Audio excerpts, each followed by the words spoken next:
우리에게 주시는 하나님의 말씀 같이 보도록 하겠습니다. 신명기 24장 1절부터 4절의 말씀 우리 같이 보도록 하겠습니다. 신명기 24장 1절부터 4절의 말씀입니다.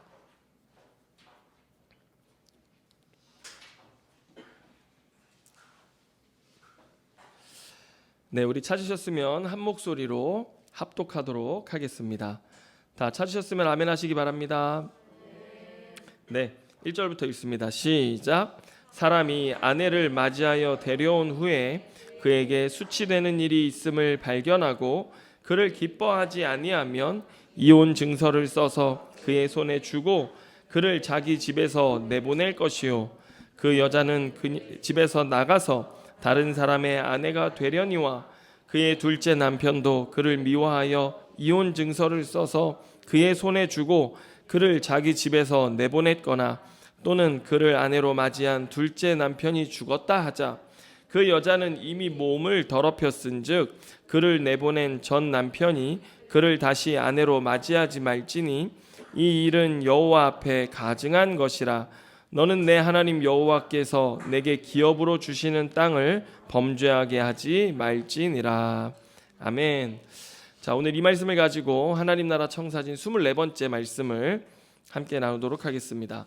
여러분, 오늘은 대강절 첫 번째 주일입니다. 우리가 다시 오실 주님을 기다리면서 우리의 삶을 돌아보고 또 회개하고 하나님께서 다시 오시겠다 약속하시며 우리에게 맡기신 사명이 있습니다. 이 사명을 다시 회복하는 시간이 되어야 될 줄로 믿는데요. 그런 의미에서 오늘 우리가 읽은 본문을 보면 마땅히 하나님의 백성으로서 우리가 이 땅에서 살아가야 할 삶과 사명에 대해서 가르치고 있습니다. 1절부터 4절까지의 말씀을 보면 이혼과 재혼에 대한 규례가 나오는데 여러분 1절을 한번 다시 읽어보면 사람이 아내를 맞이하여 데려온 후에 그에게 수치되는 일이 있음을 발견하고 그를 기뻐하지 아니하면 이혼 증서를 써서 그의 손에 주고 그를 자기 집에서 내보낼 것이요 라고 말씀하고 있습니다. 자, 여러분, 결혼이란 무엇입니까? 남편과 아내가 서로 언약을 맺는 것이죠. 그래서 서로에게 변함없이 신실하게 헌신하여서 한몸 되어 살기로 약속한 것 아닙니까? 그런데 오늘 본문 1절을 보면요, 남편이 아내에게서 수치되는 일을 발견했다라고 말씀합니다.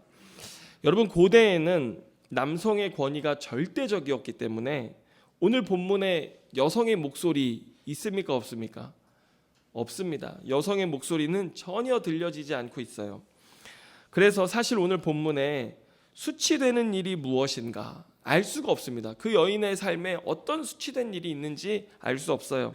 하지만 여러분, 제가 지난 시간에도 말씀드렸지만 23장 후반부터 24장 전체까지 어떤 내용이라고 그랬어요? 언약 공동체인 이스라엘 백성 안에 약자들을 어떻게 돌봐야 되는지에 대한 그 맥락을 우리가 지금 배우고 있다고 말씀드렸는데, 이 맥락을 생각해 보면 지금 약자들의 권리와 그 권리를 보호하고 그들의 삶을 지켜주는 데 목적이 있다라는 관점으로 오늘 본문을 보면요, 문제가 뭐예요? 다름 아닌 여자가 문제가 아니라 남자가 문제라고 하는 것입니다. 남편이 아내가 싫어진 것입니다. 그래서 어떤 이유로든지 수치되는 이유를 만들어서 아내를 내보내려고 했던 것입니다. 고대에는 여성의 권한이 너무나 형편없었기 때문에 여성이 이런 일들을 당하기가 너무나 쉬웠어요. 여성이 이런 일의 피해자가 되면요, 그 다음에는 어떻게 돼요? 집 밖으로 내쳐지죠. 이게 당연한 순서였거든요. 그리고 집 밖에 나가게 되면요, 남편이 이혼 증서를 안 써주는 거예요. 그러면 이혼 증서 없는 여자가 집 밖에서 살아간다라고 하는 것은요, 사회적으로 어떤 일도 할 수 없는 그런 처지에 빠지는 것이거든요. 그래서 생계를 유지해 나갈 방법이 없는 거예요. 설령 어떤 남자가 그녀를 불쌍히 여겨서 도움을 준다 하면요, 그 여자는 바로 어떤 죄목에 걸립니까? 간음한 여인이 되는 것이죠. 그래서 그런 죄로 간주되어 죽임을 당할 수도 있었던 것입니다. 여러분, 오늘 본문 7절을 한번 볼까요? 7절 한번 보시면 사람이 자기 형제 곧 이스라엘 자손 중 한 사람을 유인하여 종으로 삼거나 판 것이 발견되면 그 유인한 자를 죽일지니 이같이 하여 너희 중에 악을 제할지니라 라고 하는데, 여러분 이렇게 집 밖으로 내쳐진 여자들, 이혼 증서도 없이 남편으로부터 버려진 이 여자들이 어떤 범죄의 대상이 됩니까? 오늘 이 7절의 말씀처럼 인신매매의 범죄의 대상들이 되었던 것입니다. 그 당시에는 고아, 과부, 나그네 이런 사람들이 거의 대부분 범죄의 타겟이 되고 대상이 되었는데, 여러분 어디에서 지금 이런 일들이 일어나는 거예요? 가나안 땅, 그들이 장차 들어가게 될, 지금 출애굽 2세대가 들어가게 될 가나안 땅에 들어갔을 때 다름 아닌 이 언약 공동체, 형제된 언약 공동체 안에서 이런 일들이 일어날 수 있다는 것을 오늘 모세가 가르치고 있는 것입니다. 그래서 사실 오늘 본문에 이혼 증서를 써주라고 하는 이 율법의 규례는 그 여자를 살리려는 목적입니다. 이혼 증서가 있으면 이 여자는 뭐 할 수 있어요? 다른 남자에게 가서 몸붙여 살 수 있었던 것입니다. 다른 남자의 보호를 받을 수 있었다는 것입니다. 여러분 율법은 사람을 죽이고 우리를 죽이는 것이 아니라 얼마나 우리를 살게 하는 것인지요. 우리가 그동안 잘못 알고 있었어요. 율법은 우리를 죄로 죽이는 것이다. 맞습니다. 하지만 율법 자체가 죄인된 우리의 삶에 대해서 경고하고 우리가 죄 있다 말하는 것이지, 실상은 율법 안에 있는 사람들이 얼마나 살아갈 수 있는 길을 만들어주는 것인지, 생명을 주는 것이었는지 여러분 우리가 알아야 되는 것이죠. 율법은 정말 우리가 이 땅에 살아갈 때, 특별히 이 악한 세대 속에 살아갈 때 우리의 삶의 비상구와 같은 것입니다. 우리가 탈출할 곳이 있는 그런 길이었던 것입니다.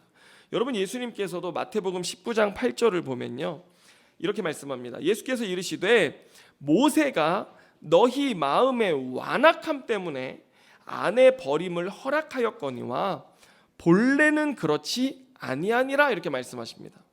여러분 예수님 당시에는 신명기 24장에 나타난 그 이혼과 재혼에 대한 규례 때문에 어떤 일들이 있었는 줄 아세요?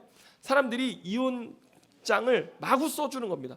이 여자랑 살다가 이혼장 써주고 보내고, 또 다른 여자랑 또 살고, 또 이혼장 써주고 보내고, 또 다른 여자랑 살고, 또 이혼장 써주고 보내고, 이런 일들이 율법이라는 테두리 안에서 성행했던 거예요.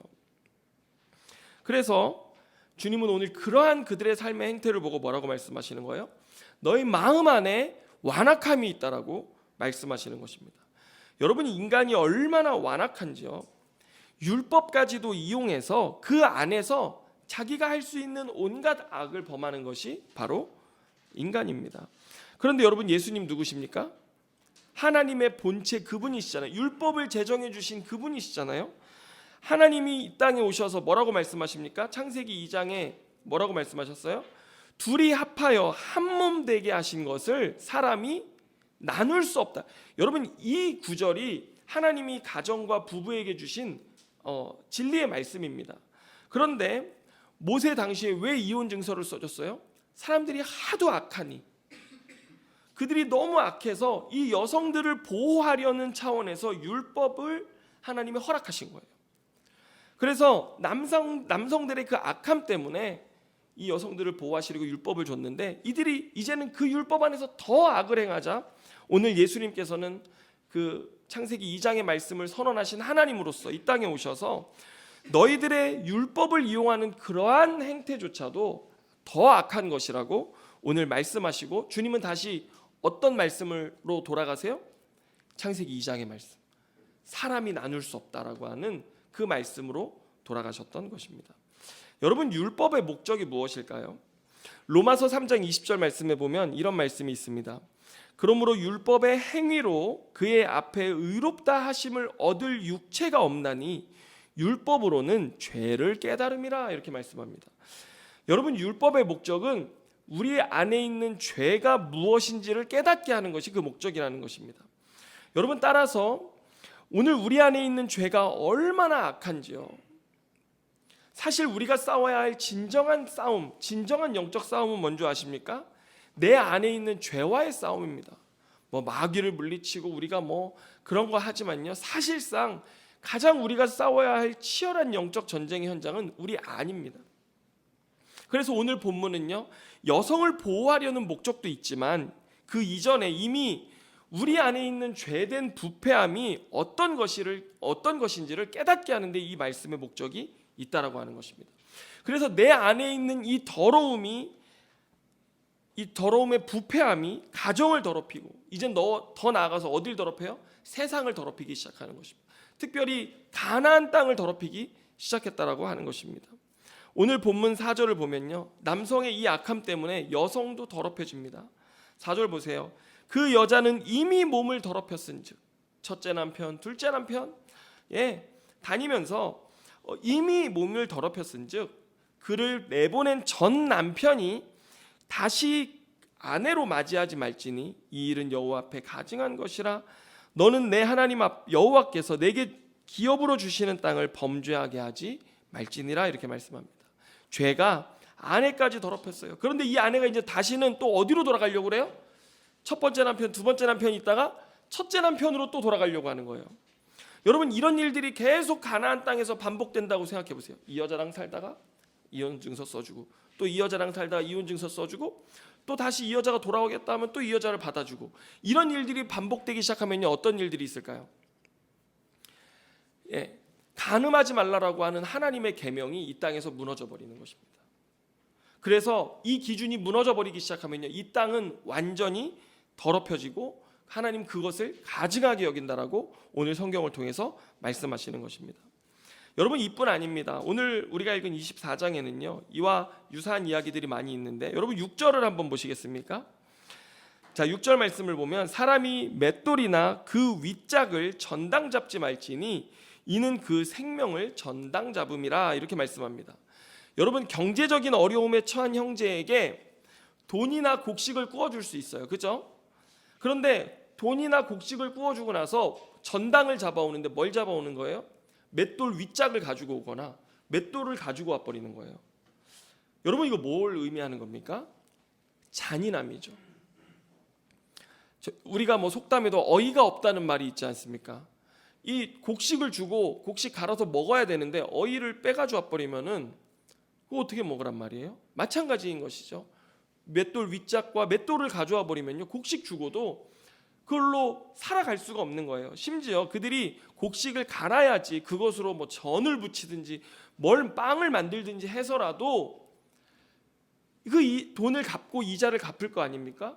그런데 맷돌을 가져갔다라고 하는 것은요, 정말 간절한 도움을 필요로 하는 사람을 이용해서 내가 이만큼 주고 너에게 적은 것 주고 내가 너의 생명 전부, 내가 너 전부를 취하겠다라고 하는 잔인한 인간의 욕심이 그 안에 담겨져 있었다라고 하는 것입니다. 여러분, 앞서 그런 연약한 사람을 유인해서 종으로 팔아버리는 것이랑 이것이 다를 바가 없는 것입니다. 여러분, 이 안에는 뭐가 들어있어요? 인간의 무시무시한 탐욕의 실체가 고스란히 담겨져 있는 것입니다. 그런데 지금 이것이 누구한테서 일어나는 거예요? 언약 백성인 이스라엘 백성의 마음 안에서 일어나고 있는 영적 전쟁이라고 하는 것입니다. 여러분, 우리가 창세기에서 아담이 범죄했을 때 땅이 저주를 받았잖아요, 그죠? 아담의 죄로 인해 땅이 저주를 받았잖아요. 마찬가지로 인간과 땅이 연결되어져 있습니다. 그런데 우리의 마음이 더러워지기 시작하면요, 그 더러움이 이 관계 가운데에서 또 다른 사람을 더럽히고 이러한 관계가 이 땅을 더럽히는 이런 결과를 나타낸다라고 하는 것입니다. 자, 그렇다면 여러분, 우리는 삶을 통해서 어떻게 이 땅을 거룩하게 할 수 있을까? 오늘 성경은 선함과 악함의 경계를 보여주는 말씀을 우리에게 가르쳐 주는데, 이 경계를 넘지 않아야 된다라고 말씀합니다. 그 경계가 어디인가? 오늘 본문 24장 10절부터 13절의 말씀을 우리 한번 같이 보겠는데요, 여러분 10절로 13절까지의 말씀 우리 한번 같이 읽어보겠습니다. 다 같이 읽습니다. 시작.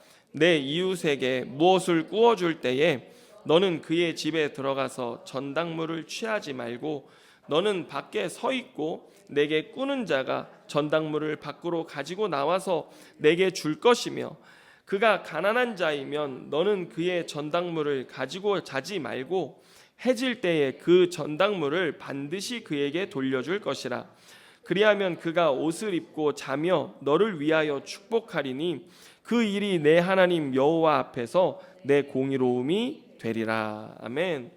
여러분, 저는 이 10절과 11절의 말씀을 보면서 참 하나님이 보여주신 선함과 악함의 경계, 그리고 의로움과 불의함의 경계를 보여주는데, 이 10절과 11절의 말씀이 얼마나 아름다운 한 폭의 그림과 같은지요. 저는 정말 누가 미술하는 사람이 있으면요, 10절과 11절 마치 그림의 한 폭으로 그려지는 것과 같은 이 말씀을 아주 그려봤으면 좋겠어요. 여러분, 밀레가 그린 만종이라는 그림이 있지 않습니까? 만종은 이제 밭에서 하루를 살게 하신 그 하나님에 대한 감사를 표현하고 그린 것 아닙니까? 그런데 오늘 본문의 이 10절과 11절은요, 악을 이기는 하나님의 선과 의로움을 보여주는 그림인 건데, 여러분, 저는 이것이 만종보다 더 아름답다고 생각합니다. 그래서 제가 우리 교회에 미술하신 분이 누가 있나 이렇게 찾아봤는데, 이은주 권사님, 여기 이 자리에 안 계시는데 영남대 미대를 나오신 우리 이은주 권사님이 이거는 그려야 된다. 그래서 여기에 걸으면 좋을 것 같아요. 예. 얼마나 아름다운 그림인지요. 여러분, 우리 자녀들이요, 장차 미술도 하고 음악도 하고 또 글을 쓰는 학문을 하는, 어떻게 자라날지 모르는 이 가능성 있는 아이들이 이런 말씀을 어려서부터 듣고 배우면서 그들의 인생을 통해서 이런 진리의 영광스러움을 그려낼 수 있으면 좋겠다, 이런 생각을 했거든요.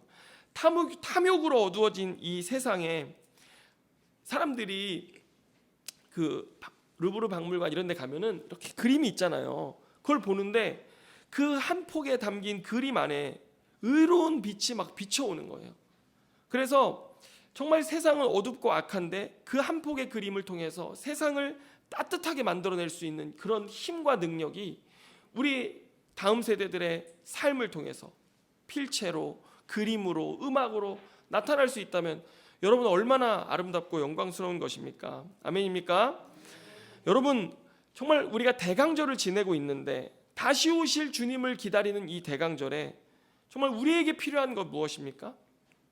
이런 영광스러움을 우리의 삶에 회복하는 것, 이런 하나님의 의로운 빛이 우리의 삶을 통해 드러나기 시작하는 것, 여러분, 이것이 우리의 삶에 필요한 회개요 회복이라고 생각하는데, 여러분, 이번 대강절 이런 말씀을 묵상하면서 우리 안에 그런 영광의 빛이 드러날 수 있기를 주님의 이름으로 축원합니다. 여러분, 이 본문의 이 사람이 어떤 지금 모습입니까? 채무자에게 자신의 인간됨의 권리를, 제가 지금 헷갈렸습니다. 채권자로서 채무자에게 자신의 권리를 제한하고 있어요. 자, 본문 10절 11절 보세요. 뭐라고 말합니까? 이웃에게 무엇을 구워줄 때 전당물을 가지고 와야 되잖아요. 그런데 밖에 서서 기다리는 거예요. 집에 들어가서 자기가 원하는 전당물 뺏어올 수 있잖아요. 그런데 그렇게 하지 않고 자기가 채권자이지만 채무자의 인간적 권리를 지켜주는 거예요. 그리고 그러면서 자신의 권리를 제한하는 거예요. 자신 안에 있는 욕심을 제한하는 것입니다. 여러분, 우리가 무엇을 구워줄 때 그 돈 꼭 받아내야 되잖아요. 그러면은 전당으로 뭘 잡을까요? 빌려주는 것보다, 빌려주는 돈이나 곡식의 양보다, 가치보다 더 큰 것을 가지고 오든지, 아니면 그 사람에게 너무 소중해서 반드시 되찾으러 올 만한 것을 뺏어야 되잖아요. 그런데 밖에서 그가 주는 거를 이렇게 기다리고 있으면 그가 뭘 가지고 올지, 어떤 걸 가져올지 모르잖아요. 가치 없는 거 주면서 제발 이거 받고 이만큼 빌려달라고 하고 싶은 게 또 채무자의 입장 아닙니까? 그렇기 때문에 충분히 그가 안에 들어가서 자기가 원하는 것을 가지고 와야지 되고 그것이 마땅해 보이지만 그는 그렇게 하지 않는 것입니다. 그리고 오늘 본문 17절에 보면요, 그렇게 들어가서 가지고 올 만한 한 가지 예를 보여주는데, 여러분 17절 한번 보세요. 17절 보면 너는 객이나 고아의 송사를 억울하게 하지 말며 뭘 전당 잡지 말라고 그래요? 과부의 옷을 전당 잡지 말라고 합니다. 여러분, 돈을 꼭 받아내기 위해서 들어가서 취할 만한 한 가지의 예를 성경이 보여주는데 그게 뭐냐면 과부의 옷이에요. 과부 같은 사람이 어려우니까 간절하게 돈을 빌리고 곡식을 빌리죠. 먹고 살 길이 없잖아요. 다른 사람, 돈 있는 사람이 빌리겠습니까? 그런데 과부가 돈을 안 갚을 것 같잖아요. 그러니까 그 과부가 반드시 그 돈을 갚게 하기 위해서 빼앗는 게 뭐예요? 옷이에요.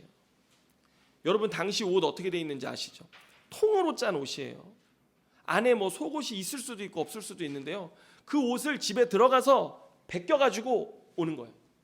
곡식 주고. 그러면 그 여자가 어떻게 되겠어요? 벌거벗고 또 밤이 되면 잠잘 때 이 통으로 짠 옷을 덮고 자요. 이게 의복이기도 하고 이불이기도 하거든요. 밤에 덮고 잘 것 없이 추운 날씨에 그냥 맨몸으로 자야 되잖아요. 알몸으로. 그래서 그거 하나님이 잡지 말라고 하는 것입니다. 예.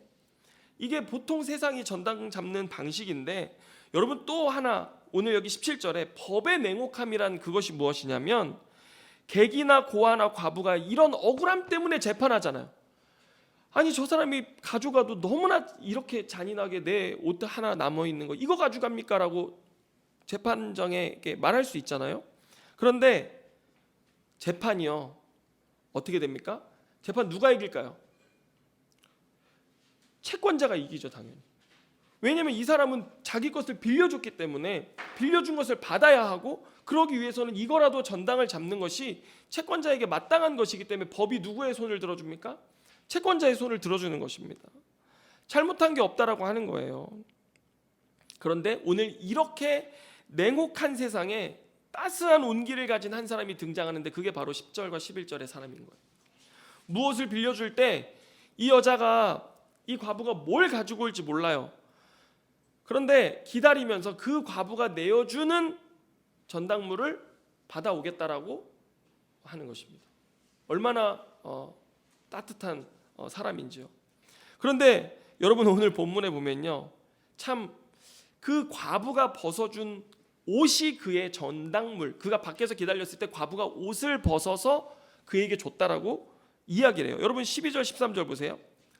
자, 12절 13절 보면, 그가 가난한 자이면 너는 그의 전당물을 가지고 자지 말며, 여러분 가지고 자지 말라고 하잖아요. 13절 보세요. 해질 때에 그 전당물을 반드시 그에게 돌려줄 것이라. 그리하면 그가 옷을 입고 자며. 여러분 뭘 가져갔는지는 10절 11절에서 말하지 않았는데 12절 13절에서는 옷이라고 표현하잖아요. 누구 옷이에요? 그 과부의 옷인 것입니다. 그래서 그 과부가 옷을 벗어서, 곡식을 받고 옷을 벗어서 그 옷을 스스로 가지고 내어와서 이거라도 받고 저에게 곡식을 주십시오라고 했을 때 그 기다려주는 것, 그 여자에게 가서 그걸 베껴가지고 억지로 끌고 나올 수 있지만 그 여자의 권리와 그 여자의 삶을 인정하고 이해하고 기다려주면서 그가 벗어가지고 올 때까지 그걸 받아가지고 집에 왔어요. 그런데 집에 가지고 와서 이 여자의 옷을 가지고 있는데 마음에 어떤 생각이 들어요? 이 여자가 어떻게 잘까? 내가 곡식 빌려주고 이거 받아오긴 했지만 이 여자가 뭘 입고 잘까? 생각이 들어가지고 어떻게 하는 거예요? 밤에 가서 그거 다시 돌려주는 거예요. 그걸 돌려줬더니 이 과부가 옷을 입고 밤에 자는데 너무 따뜻한 거예요. 너무 따뜻하니까 하나님 앞에 기도하는 거예요. 하나님, 어떻게 이렇게 좋은 사람이 있습니까? 나에게 돈을 빌려주고 곡식을 빌려주고도 충분히 전당 잡을 수 있는 이 옷을 자기가 취하여 가지고 있지 않고 저를 위해 이렇게 다시 돌려주어서 따뜻하게 입고 자게 했는데, 하나님 그 사람 축복해 주세요라고 이 여인이 기도를 했다라고 하는 거예요. 그랬을 때 하나님이 그 여인의 일로 인해서 너를 의롭다 하겠다라고 오늘 성경에 말씀하고 있는 것입니다. 할렐루야. 여러분 여기에 이 의롭다라고 하는 이 말이 공의 이렇게 번역이 되는데 히브리어로는 ጼ데크라고 하는 단어입니다. 여러분 이 ጼ데크라고 하는 단어가 뭐냐면 하나님과의 관계가 올바르다라고 하는 뜻이에요. 이렇게 옷을 돌려주는 이 남자의 따뜻함이 뭘 뜻한다는 거예요? 너 하나님과의 관계가 올바르다라고 하는 것을 하나님이 입증해 주는 것입니다. 그 증거가 되는 것이에요. 아멘입니까? 여러분 이런 사람이 세상을 더럽히고 악하게 만드는 것이 아니라 거룩하게 만드는 그 표본임을 오늘 성경은 우리에게 보여주는 것입니다. 할렐루야. 저는 오늘 여러분들이요 이렇게 인정받는 성도들 되시기를 주님의 이름으로 축원합니다. 저는 예배를 빠지지 않아요. 저는 성경을 천독했어요. 저는 기도를 하루에 3시간씩 해요. 이것이 하나님이 너 의롭다라고 말하는 기준이 아니라, 하나님 뭐 의롭다고 하시는 거예요? 내가 이런 과부와 같은 사람들의 삶의 형편을 동정하고 그리고 그의 삶의 권리를 지켜주고 그의 인간다움을 지켜주는 이 삶의 걸음을 우리가 걷기 시작할 때 하나님 너 올바르다 하나님 말씀하신다는 거예요. 여러분 이것이 부흥입니다.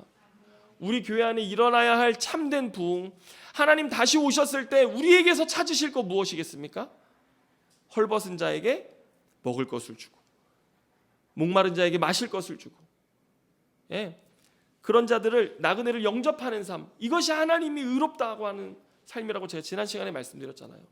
오늘 여러분 이 추운 겨울이 다가왔습니다. 영하로 날씨가 떨어졌는데 우리 안에 이런 따뜻함, 그리스도인들 안에 이런 따뜻함이 있기를 주님의 이름으로 축원합니다. 오늘 성경에 또 하나의 예를 보여줍니다. 14절 15절 말씀 보면 한번 같이 읽어볼까요?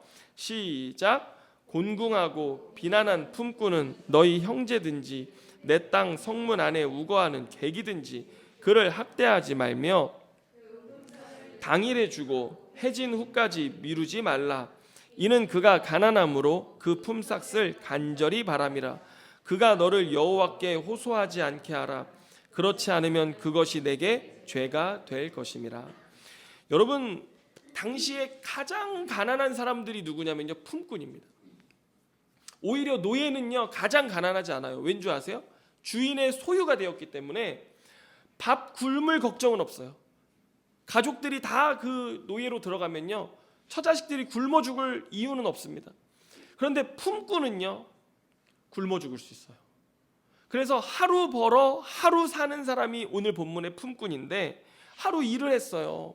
일을 했는데 이 주인이 돈을 끝나면 바로 줘야지 그걸 가지고 가서 처자식들을 먹이고 할 텐데 안 주는 거예요. 미루는 거예요. 저녁까지도 날이 새기까지 안 주고 미루는 것입니다. 본문에는 해진 후라고 이야기하지만요, 여러분 레위기 19장 13절에 병행 구절이 있어요. 똑같은 구절이 있는데 보면 거기 뭐라고 말하냐면요, 품꾼의 싹을 아침까지 밤새도록 너에게 두지 말라 이렇게 말씀하십니다. 줘야 할 임금을 안 주고 하루를 넘긴 거예요. 그래서 이 사람이 그 일로 오늘 본문에 보면 어떤 일을 합니까? 여호와께 호소합니다. 하나님 앞에 탄원하기 시작하는 거예요. 하나님, 주인이 돈을 안 줘서 정말 이 밤에 배고프고 먹고 살 수가 없습니다. 하나님 앞에 탄원하고 호소했을 때 오늘 본문이 뭐라고 그래요?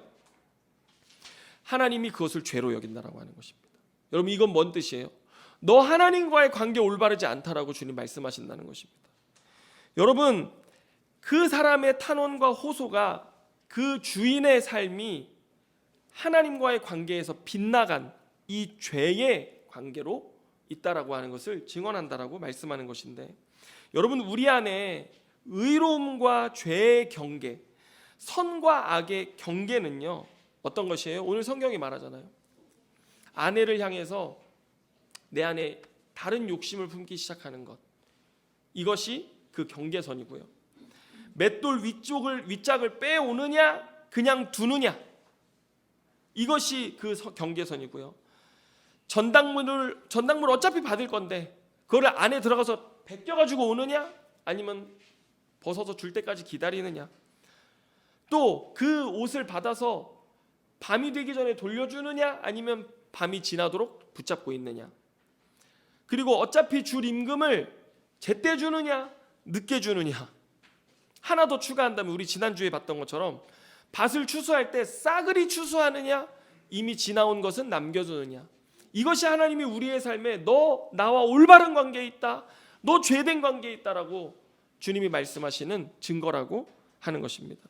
아침에 제가 설교를 막 마무리하고 있는데 제가 어제 뭐 이렇게 좀 늦게까지 작업을 하다가 소파에서 자다가 막 이랬어요. 그랬는데 아내가 밤에 와가지고 이불을 덮어줬어요. 그러면서 아침에 와서 싸늘한 거실에 이불 한 장 없이 자는데 참 안쓰러워서 이불 덮어줬다고 하는 거예요. 여러분 이거 뭡니까? 하나님과 관계에 올바로 있는 겁니다. 이게 하나님과의 관계에 올바로 있는 거예요. 남편이 그냥 거기서 쓰러져 자는데 에이 그 잠이나 저래 감기나 걸리지 마라 막 이런 생각 가지고 있으면요 그 뭐예요? 빗나간 거예요. 확 오시죠? 확 깨달아지시죠? 우리의 마음이 때로 좁아지면 누가 어떻게 자든지 남편이 술 먹고 길바닥에서 자든지 경찰이 전화가 와도 뭐 네 자든지 말든지 거기서 얼어 죽든지 말든지 맘대로 해라 뭐 이럴 수도 있잖아요. 그런데 여러분 하나님과의 온전한 관계 뭡니까? 달려나가가지고 챙겨가지고 와서 집에 그래도 침대에 누워서 잘 수 있게 해주고 하는 그런 것이 제데크, 의롭다라고 하는 것입니다. 어떻게 아멘이 하나도 안 나오네요. 여러분 이스라엘 백성들은요 하나님과의 올바른 관계를 이렇게 측정했어요. 이러한 측정 값이요 여러분 어디서부터 왔는 줄 아십니까? 18절입니다. 18절 같이 읽습니다. 시작. 너는 애굽에서 종되었던 일과 내 하나님 여호와께서 너를 거기서 속량하신 것을 기억하라. 이러므로 내가 내게 이 일을 행하라 명령하노라. 여러분 이집트에 이스라엘 백성들이 있을 때 얼마나 혹독하게 바로 밑에서 당했습니까? 사회적 약자의 신분으로 나그네로 살면서 신음하고 고통할 때 하나님 그 소리 들으시고 언약을 기억하셔서 그들을 그 죄된 바로의 통치 아래서부터 그들을 건져주시지 않았습니까? 하나님 뭐라고 말씀하시는 거? 너네 그때 그 살았던 과거를 기억해라. 내가 너네 거기서 건져주지 않았냐? 건짐받은 자로서 너희와 동일한 과거의 아픔을 오늘 겪고 있는 사람을 본다면 그 사람의 처지와 고통을 이해하고 배려하는 삶을 살라고 하는 것입니다. 그것이 하나님과의 관계에 있어서 이 언약의 관계, 은혜의 관계에 있어서 올바른 것이라고 오늘 말씀하시는데요. 여러분 우리가 그렇게 살기 시작할 때 이 땅은 의로워지기 시작합니다. 거룩해지기 시작합니다. 이 땅은 하나님의 성소가 되어지기 시작하는 것입니다. 여러분 오늘 우리 안에 죄악이 있어요. 정말 그 죄악이요 조그맣습니다. 굉장히 작아요. 평상시에는 우리 안에서 그것이 움직이지도 않아요. 그런데 그 욕심이 자라기 시작하고 이 욕심이 때로 내 남편이 너무 마음에 들지 않고 때로는 내가 이 욕심이 내 안에서 좀 저걸 내가 좀 더 가졌으면 좋겠고 저것을 내가 좀 더 취했으면 좋겠고 내가 좀 더 부유해졌으면 좋겠고 내가 남보다 조금 안락함을 더 누렸으면 좋겠고 이렇게 욕심이 잉태되어서 자라기 시작하면요 어느 날 우리의 삶에 그것이 죄악으로 나타나서 나를 더럽히고 가정을 더럽히고 세상을 더럽히기 시작하는데 여러분 주님은 오늘 이 영적 싸움 우리 안에 있는 이 영적 싸움에서 우리가 승리해야 된다라고 말씀하십니다. 여러분 그러기 위해서 우리가 어떻게 해야 되겠습니까? 말씀 앞에 있어야 되는 것입니다. 하나님의 은혜 가운데 있어야 하는 것입니다. 아까 제가 성경 읽고 기도하고 예배 안 빠지고 이런 게 하나님과의 올바른 관계의 기준이 아니라고 했지만 여러분 하나님 안에 우리가 거하기 시작했을 때 하나님의 통치와 은혜가 우리 안에 있어야지만 우리가 뭐 할 수 있어요? 죄를 이길 수 있어요. 내 안에 있는 욕심을 죽일 수가 있어요. 그리고 내 안에 그 은혜가 흘러갈 수 있는 거예요. 여러분 이번 한 주간 우리 안에 이 죄와의 영적인 싸워서 승리하시기를 바랍니다. 그리고 우리 안에 은혜가 있을 때 여러분 우리의 삶의 가족과 이웃에게 한번 해보세요. 내 안에 욕심과 권리를 내려놓고 포기하고 상대방을 이해하고 배려하는 행동을 하루에 하나씩만 한번 해보세요. 엄청 힘들 거예요. 그게 실패할 확률이 클지도 몰라요. 하지만 우리가 그렇게 하나님의 은혜 안에 거하고 말씀 안에 거해 살아가기 시작할 때 여러분 하나님의 영광의 빛이 우리 안에서 비춰지기 시작할 것입니다. 하나님과의 올바른 관계 가운데 서 있는 우리를 발견하게 될 것입니다. 오늘 그런 저와 여러분의 삶이 되시기를 주님의 이름으로 축원합니다. 기도하겠습니다. 주님 감사합니다. 주님 우리가 이 가나안 땅 같은 이 세상을 살아갈 때 정말 주님과 올바른 관계 가운데 있기를 원합니다. 주님이 우리에게 째다카 의롭다고 말씀하시는 그 선언이 우리 안에 들려질 수 있기를 원합니다. 주님 그러기 위해서 우리가 주님 안에 더욱 거합니다. 정말 이 대강절 기간 동안에 하나님의 말씀 안에 기도 안에 또 하나님의 그 은혜를 기억하는 그 삶으로 우리가 주님 안에 더욱 거하며 하나님 우리 안에 있는 죄악을 도말하고 하나님의 말씀이 우리의 삶을 통해 사라지게 하는 이 삶, 주님 우리를 부르신 그 종으로서의 그 책임과 사명을 다하는 삶 살 수 있기를 원합니다. 하나님 그렇게 우리가 살아갈 때 우리의 삶을 통해 하나님의 영광의 빛이 드러나게 하여 주옵소서. 하나님 이 작은 걸음을 통해서 내 삶에 하나님의 의로운 삶의 빛이 비춰지고 타인을 배려하고 이해하며 또 돌보며 그의 권리와 인간됨을 지켜주는 이런 삶을 통해서 정말 하나님이 기뻐하시는 그리스도인으로 우리의 삶이 세워져 가게 하여 주옵소서. 성령 하나님, 우리에게 그렇게 살아갈 수 있는 능력을 주시옵소서. 힘을 주시옵소서. 충만케 하여 주시옵소서. 모든 것 주님께 감사드리며 예수님의 이름으로 기도드립니다. 아멘.